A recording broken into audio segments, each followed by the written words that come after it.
Alors, je m'appelle David Roulin, je suis architecte et je suis le CEO d'un studio d'architecture qui s'appelle Artbuild Architect, qui est basé à Bruxelles, Paris et Luxembourg. Notre société a 35 ans cette année-ci. Ça veut dire qu'en 35 ans, nous avons réalisé un nombre important de projets qui nous ont permis de forger un savoir-faire qui repose sur deux grandes notions que sont l'intelligence collective et l'innovation. Alors, nous nous trouvons ici dans un bâtiment que nous avons conçu pour Baloise Assurance. Et c'est un bâtiment qui est le premier grand bâtiment en construction bois au Luxembourg. Nous avons depuis une dizaine d'années développé un savoir-faire en construction bois et c'est un bâtiment que nous aimons bien parce qu'il a quelque part, il fait la démonstration que le bois peut avoir un effet positif. Alors pas seulement sur l'empreinte carbone du bâtiment, parce que le bois est une alternative vertueuse à la construction traditionnelle, mais aussi en termes de bien-être. L'individu, c'est-à-dire l'architecture, elle a un impact sur l'individu, c'est-à-dire les gens qui vivent les bâtiments, qui interagissent à l'intérieur des bâtiments, et concevoir des lieux qui sont adaptés et qui ont un impact positif sur l'être humain, c'est primordial, c'est le cœur de notre savoir-faire. La biophilie, c'est quoi? C'est l'impact positif sur l'organisme de la perception de tout ce qui est naturel.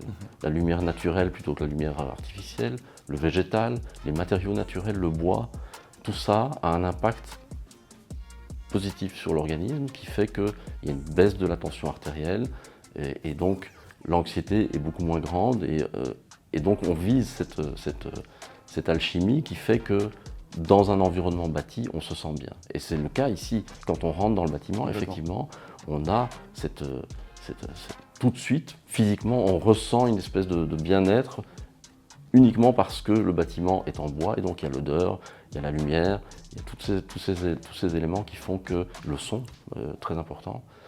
En réalité, l'architecture des espaces, le design, c'est toute une question de perception et d'émotion qu'on a au sein du bâtiment. Et c'est sur ces notions-là qu'on veut travailler et que nous mettons l'accent dans nos réalisations.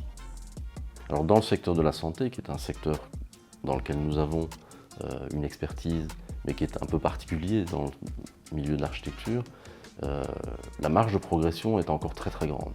Pourquoi? Parce que, quelque part, le secteur de la santé est assez traditionnaliste et très fonctionnaliste, c'est-à-dire tout tourne autour de comment le process de soins peut aller vite et doit être le plus efficace possible. Et donc on est essentiellement axé là-dessus, en termes de programmation.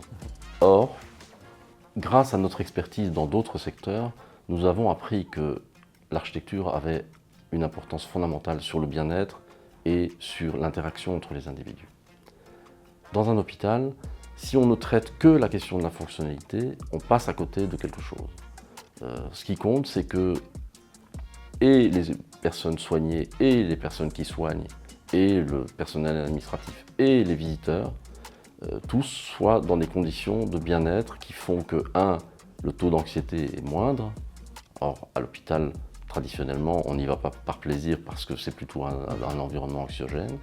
Donc il faut créer les conditions du bien-être, de manière à ce que celui qui se fait soigner, le processus de soin déjà commence par lui, parce que grâce à l'impact sur l'organisme d'un environnement bienveillant.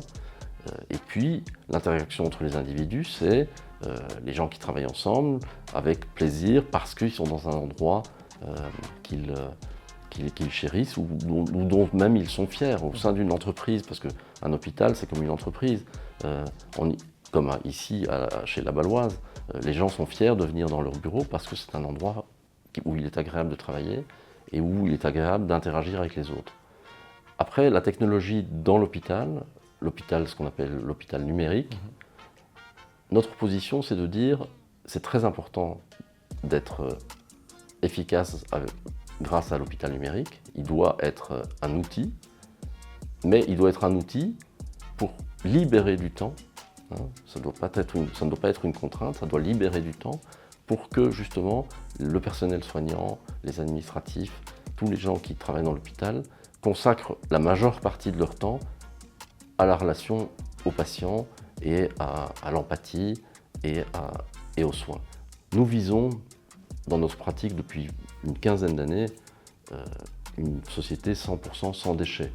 C'est ce que nous appelons le cradle to cradle, c'est-à-dire que tous les éléments qui composent un bâtiment doivent pouvoir être désassemblés pour pouvoir servir de nutriments à d'autres bâtiments ou à d'autres solutions techniques.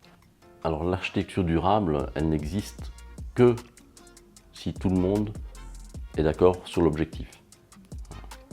L'architecte peut rêver de tout ce qu'il veut en termes d'architecture durable, s'il n'a pas un commanditaire qui est convaincu d'aller dans ce sens et de mettre les moyens, ou en tout cas l'énergie, pour changer ses habitudes ou ses comportements, on se bat contre des moulins. Donc en réalité, l'architecture durable, c'est d'abord fédérer l'ensemble des acteurs, l'ensemble des personnes concernées à aller dans le sens de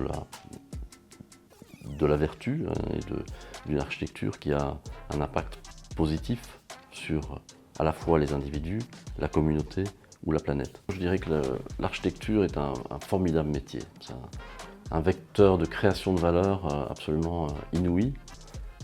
C'est un métier besogneux, comme je le dis souvent à mes équipes, mais en même temps qui crée de la valeur. Donc nous allons continuer à militer dans ce sens et à apporter notre pierre à l'édifice. Merci David Roulin pour cette interview.